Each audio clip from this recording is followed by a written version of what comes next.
लिङ्गाष्टकम्। ब्रह्ममुरारिसुरार्चितलिङ्गं निर्मलभासितशोभितलिङ्गम् जन्मजदुःखविनाशकलिङ्गं तत्प्रणमामि सदा शिवलिङ्गम्। देवमुनिप्रवरार्चितलिङ्गं कामदहनकरुणाकरलिङ्गम् रावणदर्पविनाशनलिङ्गं तत्प्रणमामि सदा शिवलिङ्गम्। सर्वसुगन्धसुलेपितलिङ्गं बुद्धिविवर्धनकारणलिङ्गम् सिद्धसुरासुरवन्दितलिङ्गं तत्प्रणमामि सदा शिवलिङ्गम्।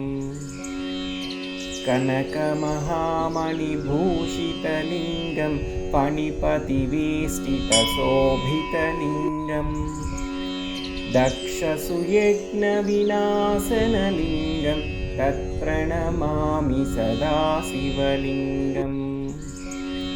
कुङ्कुमचन्दनलेपितलिङ्गं पङ्कजहारसुशोभितलिङ्गम् सञ्चितपापविनाशनलिङ्गं तत्प्रणमामि सदा शिवलिङ्गम्। देवगणार्चितसेवितलिङ्गं भावैर्भक्तिभिरेव च लिङ्गम् दिनकरकोटिप्रभाकरलिङ्गं तत्प्रणमामि सदा शिवलिङ्गम्। अष्टदलोपरिवेष्टितलिङ्गं सर्वसमुद्भवकारणलिङ्गम् अष्टदरिद्रविनाशनलिङ्गं तत्प्रणमामि सदा शिवलिङ्गम्। सुरगुरुसुरवरपूजितलिङ्गं सुरवनपुष्पसदार्चितलिङ्गम् परमपदं परमात्मकलिङ्गं तत्प्रणमामि सदा शिवलिङ्गम्।